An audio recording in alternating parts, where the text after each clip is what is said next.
It's a great pleasure to present my second school improvement report, Better Schools, the Future of the Country, published by Finito, the employability experts. This year, 2024, marks the 80th anniversary of the seminal 1944 Education Act, the act that introduced free secondary education.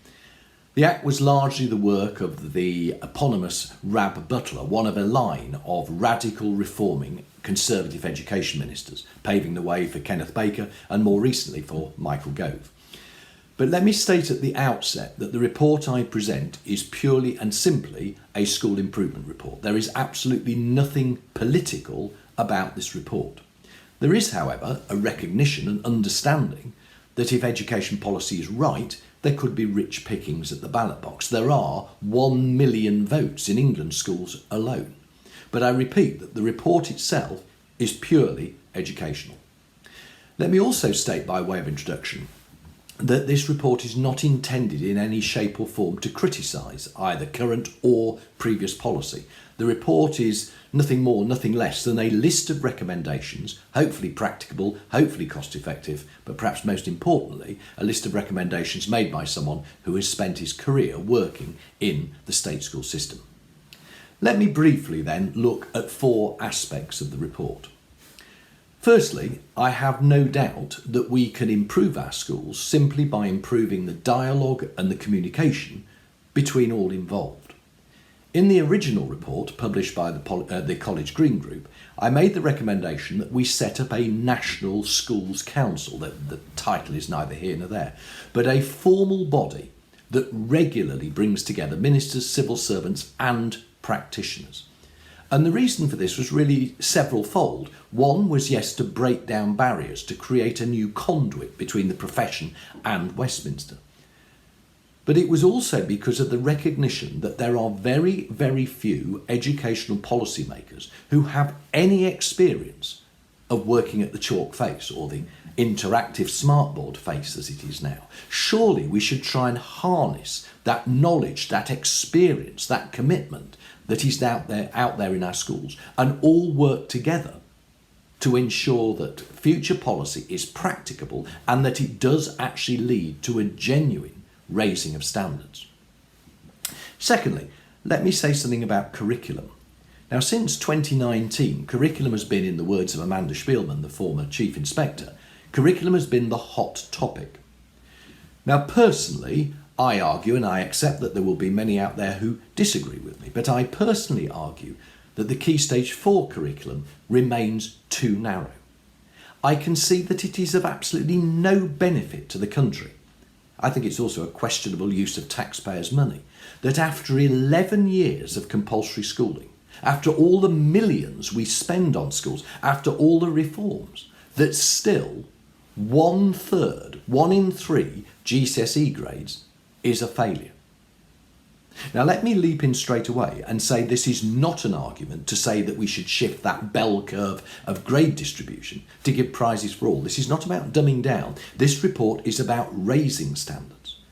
But we can raise standards by broadening the curriculum and broadening the opportunities available to young people, especially to those in that very difficult but crucially important 13, 14 to 16 age bracket.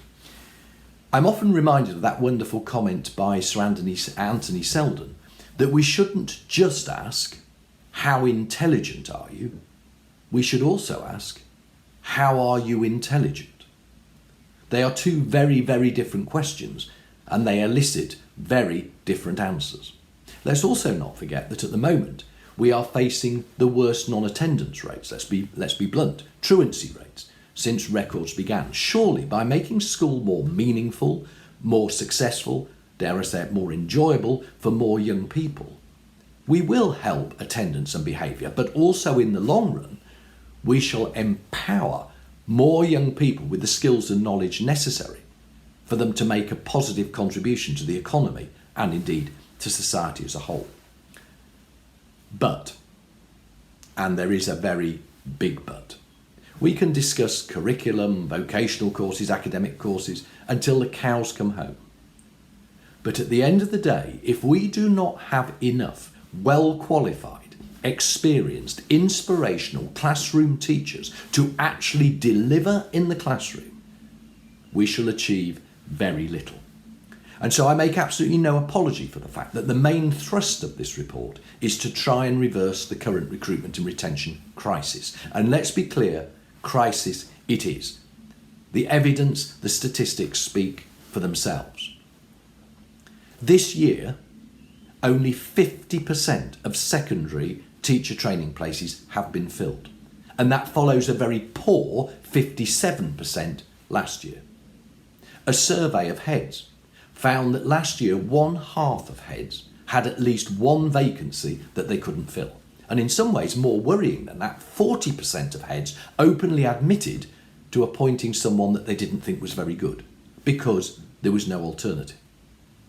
But of course, what makes this the perfect storm is that we are not just talking about the recruitment of teachers. We are also talking about the retention of our most experienced and our most able teachers.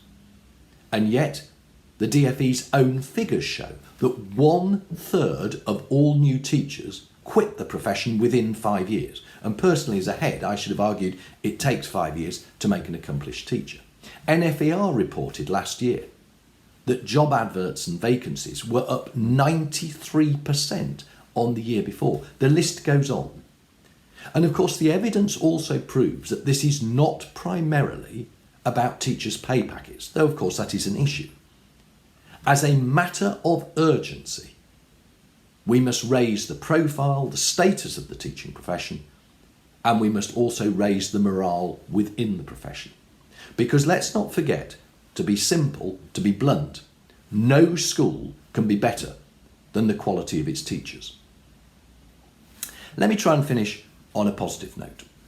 The report now contains some 60 recommendations, all of which could be introduced before the next general election on the condition the election is at the end of the calendar year. And that includes the introduction of the most powerful recommendation, the introduction of a national non-academic leaving certificate, a formal national certificate that records and assesses a pupil's attendance, behaviour, attitude, punctuality, the very things that employers and interviewers need to know. And of course, by making this a national formal certificate, we are putting the onus for behaviour and attendance fairly and squarely on the shoulders of each and every teenager. What possibly could be better preparation for the world of work, for adulthood, than the teaching of personal responsibility and personal accountability? Oh, and I almost forgot that of those 60 recommendations, all bar a handful would cost the Treasury and the taxpayer either very little or absolutely nothing at all.